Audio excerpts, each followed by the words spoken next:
So normally I wouldn't do a video like this. Reason being, I've done a couple already. But today we're gonna sit down and talk about some of my favorite mods for Foxbody if you're thinking about buying one. We're also gonna go a little more in depth on my thoughts on Foxbodies and should you own one, should you not. Now we're just gonna touch on this today. The reason for covering this again is because I get these comments and questions all the time in my live streams. So I know it's something that you guys are still craving and still wanna hear about. First, let's address who these cars are for. Now these cars aren't for just anybody. You don't wanna go out, buy a Foxbody Mustang if you don't know how to turn wrenches. If you don't own a toolbox, you don't wanna own one of these. Now that may seem a little harsh, but that's just the reality of it. You're going to turn wrenches on a Foxbody Mustang if you own it, right? Now, if you've got a ton of money and you can send your car off and let somebody else work on it, that's always an option for you. But just know that these things don't come for free. You're gonna have to learn how to wrench a little bit, and you're gonna have the tools to do it. So another question that's kind of popular that pops up a lot is, can a Foxbody be daily driven? Absolutely, a Foxbody can. Anything can be daily driven. A Yugo can be driven daily. But there again, these things have some issues that come along with owning a Foxbody. Now, we're not going to go into all those because that will be a separate video by itself, but I'll touch on a few of the things. Always check for rust up in the strut towers on these cars. If you're thinking about owning one or picking one up, check right up here and your strut towers, make sure they're not rusted out. Just check for rust in general, but the Foxes are really bad about rusting out up here. Also, check your rocker panels. If you don't know what that is, it's right under your door here. Check your pinch weld and all that, because a lot of times they'll hold water up there and they'll rust out. Check your floor pans. If everything seems to be good there and your torque boxes aren't ripped to pieces, more than likely you can at least fix the car, right? These cars have issues with wiring harnesses. Their factory wiring harnesses get really old and brittle, and a lot of times some issues show up with that. So if you're new to the Foxbody game, what's one of the most modded vehicles on earth? It's probably a Jeep or Foxbody Mustang, to be honest with you. These cars have all the parts out there available for you. So if you want to pick one up and you want to work on one and get started, I recommend doing it, but you better have some mechanical knowledge or have a lot of money in the bank. Once you pick your car up, what are one of the first things that you're going to want to do? That all depends on what the car has done to it already. One of the very first mods that most everybody does is going to be exhaust. You're going to want to put exhaust on your car. You want it to sound good and you want to stand out from the crowd. Now, in my opinion, one of the best sounding mufflers on a Foxbody is a 2-chamber Flowmaster. MagnaFlow sound decent. I mean, you can put anything you want to. You can put the Black Widow mufflers, you can put race bullets on it, you can put Max. It does not matter. These cars typically sound good. Now, the 5.0 Mustangs have a very distinct sound that no matter what you do muffler-wise, they're pretty much going to sound the same. So that's a really cool thing to know about the Fox Mustangs. You can hear these things coming a mile away, right? So now you've got you some exhaust on the car, something else that's going to make the most bang for the buck. Well, that's going to be gears. You're going to want to put a set of gears in your Foxbody, unless, of course, it already has some in it.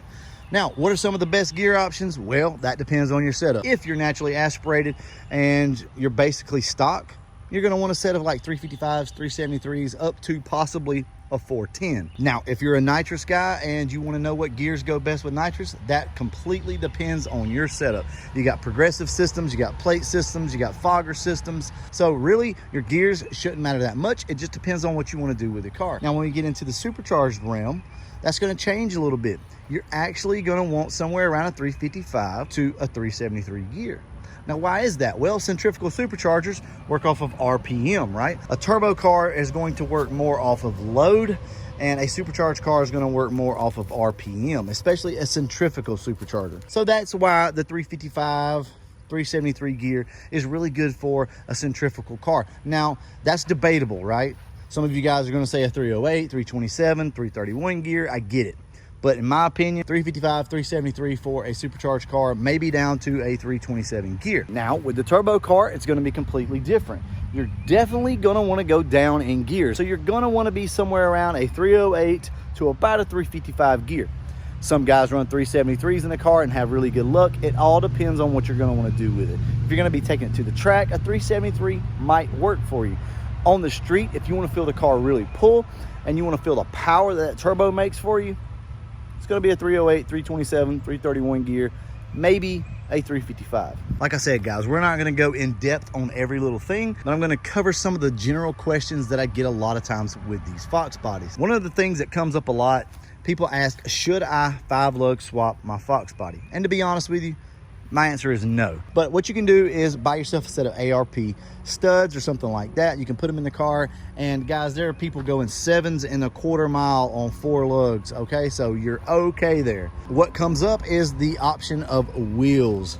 So with 4 lugs, you're kind of limited, right? Well, luckily we built a Cobra tribute car here. So with that being said, I didn't really need a lot of wheel options. So you can save yourself some money by staying 4 lug. Question always comes up, well, are 4 lugs strong enough? Absolutely, guys. You just heard me mention that people are going 7.25 on 4 lugs. If you got the time, go ahead and put yourself a set of 3-inch studs on the back. What that'll do is allow you to be able to run a little bit more spacer on the back. So if you want to get your fitment just right, if you want to get your stance just right, you can go with some spacers to really fill everything out. And I'll give you an example right here. Now the wheels on this car are only 8 inches wide, that's it. But see how they sit almost out to the fender? How I accomplished this was with 3-inch studs and a 1-inch spacer. And that pretty much pushes the wheel out to the edge of the fender, about as good as you could probably ask for.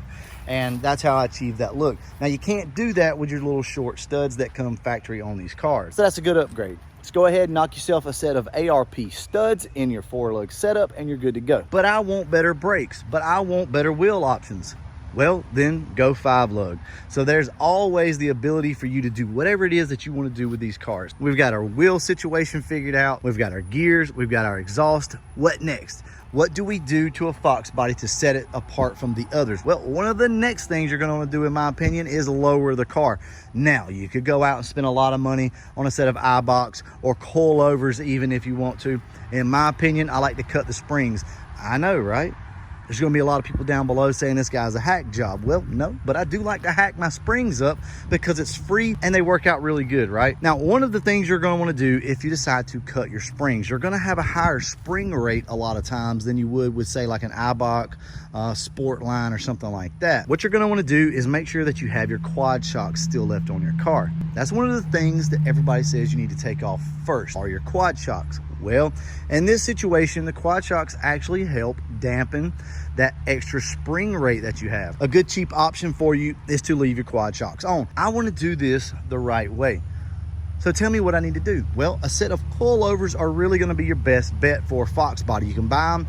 They're not the cheapest in the world, but you can put a set of coilovers on your car and you can adjust the ride height exactly the way you want to. Now, if you're looking for a cut spring setup to where you can still adjust a little bit, what you can do is Maximum Motorsports is one of the companies that makes a lower control arm kit that has an adjustable perch. So where your spring sits, you can adjust it up and down. And what that's going to do is give you the ride height in the back that you want.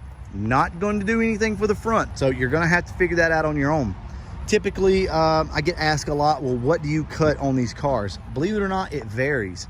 A lot of times I cut about 3/4 of a coil up front and about a coil to a coil and a quarter in the rear. Cut a little bit at a time and then do some more later. Another question that comes up a lot, should I go carbureted or stay fuel injected? Guys, that's completely up to you. I'm going to be honest with you, if you're on a tight budget and maybe you get a car with a hacked up wiring harness and stuff like that, the cheapest route is going to be for you to go carbureted. Absolutely nothing wrong with going carbureted. A lot of people say, well, what about in the winter months? What about when it's really cold? Well, ask yourself this.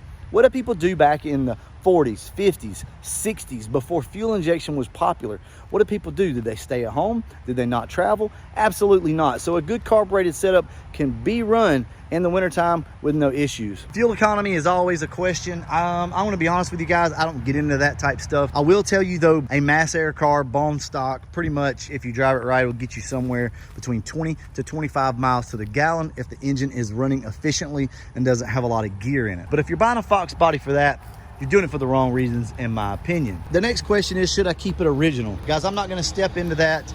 That's your call. If I bought myself a 93 Cobra and it was really nice, really clean, didn't need any paint, I would probably only do bolt-on stuff, meaning things that I purchased and bolted on and then could just take off and put the factory part back on it. So that's always an option for you guys to do that. Should you modify a Fox body? Yes, that's part of owning one of these cars. So always ask yourself this.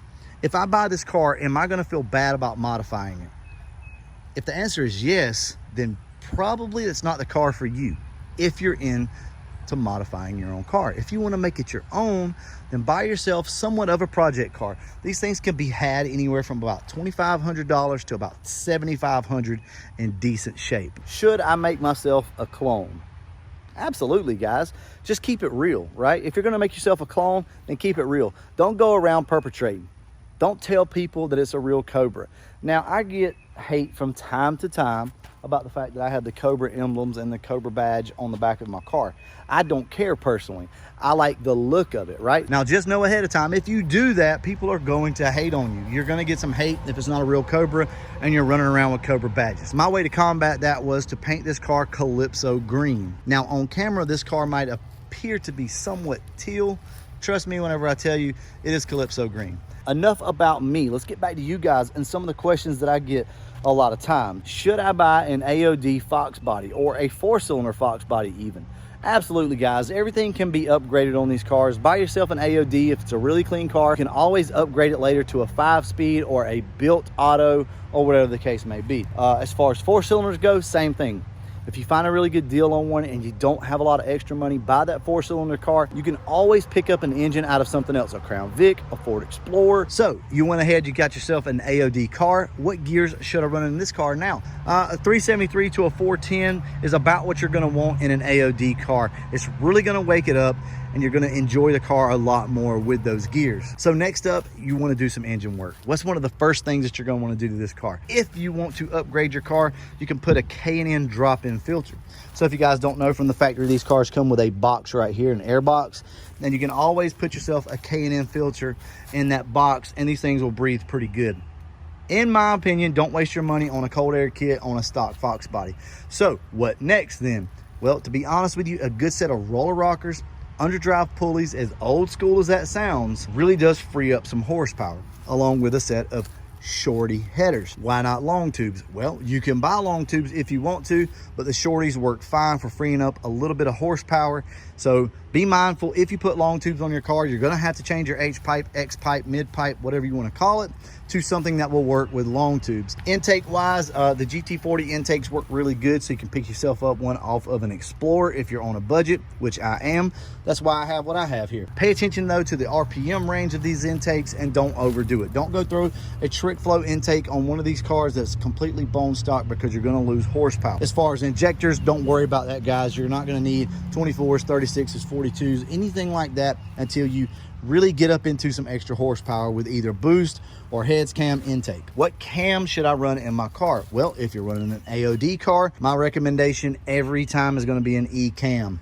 So an alphabet cam. E cam works really great on an AOD car. You're still going to need a set of gears though for your car, so remember that, guys. So if you've got that AOD car and you want to put a cam in it, the E cam is the best cam for you, in my opinion, as far as off the shelf. So before everybody gets to typing away down below, yes, of course, there are custom ground options. There are other options out there, but most people understand what an alphabet cam is, so an E cam is good. Typically, they're just looking for a sound and they don't want to get into any piston to valve clearance problems, so that's why I recommend the E cam. But you are going to probably want to put a set of gears in your car, at least a set of 327s, all the way up to a set of 410s will really work good with that cam. Now, if you're running a 5-speed car, manual car, T56, doesn't matter, whatever you swapped in. If you got yourself a manual, honestly, I like the B cam. I love the B cam in these cars if you're just looking for sound. I'm gonna be real with you. I'm gonna tell you something a lot of you don't want to hear. Don't put the cam in there if you think it's going to give you some extra performance. Not in stock form anyway. Not with just an intake and a cam and a set of gears. It's probably not going to help the car a lot. Now, once you put a set of heads on your car, the cam will absolutely help you out. So you can start out with a B cam if you just want the sound. You can go to a trick flow stage 1, but be careful outside of that. Anderson does make some really good cams that might work for you and might not. So always check piston to valve clearance. If you're looking for specs on the Anderson cam, good luck, guys. They don't put that stuff out. All you're gonna find is stuff that people themselves have said in forums and stuff like that. So be mindful of that as you're looking around for specs on an Anderson cam. I will tell you, typically an Anderson N41 will work with stock pistons and stock heads. Typically, don't hold me to that. Always check your piston to valve clearance though. Something else that you should know, the headlights on these Fox bodies are not the best. They're not the brightest, and a lot of people want to put LEDs in them. I do that myself, but just know this. You see all these little ribs right here, all these lines? Those are actually really bad for putting an LED in, because what happens is the light scatters. So be careful when putting LEDs in these cars. Now that's something that I've not really shared with you guys or covered. Some of you that have followed the channel for a while now will think, well, man, why didn't you tell me that before? Now that's something that I found out not too long ago. The problem is it hits these little bars in there, these little seams, and it scatters the light, and you get like laser beams essentially that kind of point out. So guys, be aware of that. If you buy one of these cars and the lighting isn't that good, just buy yourself a set of new clear headlights and then just put in a regular halogen bulb and you should be good. They do make options for crystal clear headlights. At that point, yes, you can run LED headlights. Also, one of the other comments is, what are your thoughts on 4-eyed Mustangs? Should I buy one of those or not? Absolutely, guys. If you like the 4-eyed Mustang, buy yourself one of those. Don't think that these aero cars are really any different. They're essentially the same thing. Another question always is, well, how much boost can I throw at one of these cars? I'm not going to get into the answer to that question because I'm not going to be the reason why you blow your stuff up. What I will tell you, and this varies where you get your information from, but typically 91 was the last year of forged pistons. From 86 or 87, I want to say, was forged pistons, all the way up to 92 or 93, they started the hyper eutectic. You're not going to want to run a lot of boost on a hyper eutectic piston, so be mindful of that. Also, a question is, when do I need a custom tune? Guys, you really don't need a custom tune until you get into boost. As far as heads, cam, intake, luckily these cars are very forgiving. You don't have to worry about a lot of that stuff. You can throw your heads on there, you can throw your cam, you can throw your intake, gears, and they're not like these new cars. So if you're coming from the newer generation Mustang to the Fox body, don't think that they're the same. These are very forgiving, and you can do a lot of different mods to these things without having to tune them. All right, I hope this information helps somebody out. Maybe you were looking for a Fox body, maybe you didn't know some of this stuff, but these are some of the very common questions that I get on the live feeds a lot of times. So I figured I'd go ahead and cover it. A lot of this information has been covered in the past, but that's all right. I just want to get this information out for you guys. All right, I'm gonna go ahead and wrap this video up. And as always, thanks for watching.